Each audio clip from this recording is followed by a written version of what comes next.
Welcome, everybody.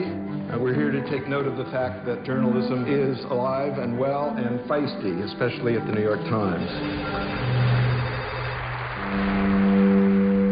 Hey, did you send it? He's lying. There's two A1 meetings. 10:30 where we discuss the stories of the day and what we're going to offer. What's kind of a competition? You go in there, we fight to get on A1. We are the New York Times, and we are dictating terms. At the tender age of 31, I still had a year left of being the violent, drug-snorting thug before I found my way to this guy, the one with a family and a job at the New York Times. All right, well, here's the lead. The Times was really where I wanted to work from when I was very young. I always had this idea of the place where great things happen and were done. Oh, good, my sources are starting to come out. I don't know why anybody who's a reporter isn't on Twitter. You see him at his desk, and he just embodies everything about new media. I still can't get over the feeling that Brian Stelter was a robot assembled to destroy me. The old newspaper model is dying. It's kind of a collision of two worlds, and this new world that just kind of wants to crack it all open. So this is about WikiLeaks, which is a website. They didn't have to drop this off on the front step of NBC News or the New York Times.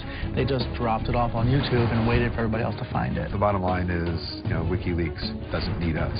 In the immediate moment, we're in the middle of cutting 100 people out of a staff. How scared are you right now? I've been a single parent on welfare. This is nuts. I almost feel like I don't have a clear grasp on the enormity of the situation. Could the New York Times, go out of business? If you think of the history of these institutions, Watergate, Abu Ghraib, I think we're at a dangerous moment in American journalism. Some stories are beyond the database. Sometimes people have to walk past the conventional wisdom. They asked if anybody who wanted to volunteer for Baghdad, so I'm going to Iraq.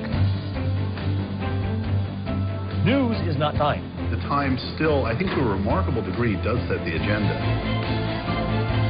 The New York Times has dozens of bureaus all over the world, and we're going to toss that out and kick back and see what Facebook turns up.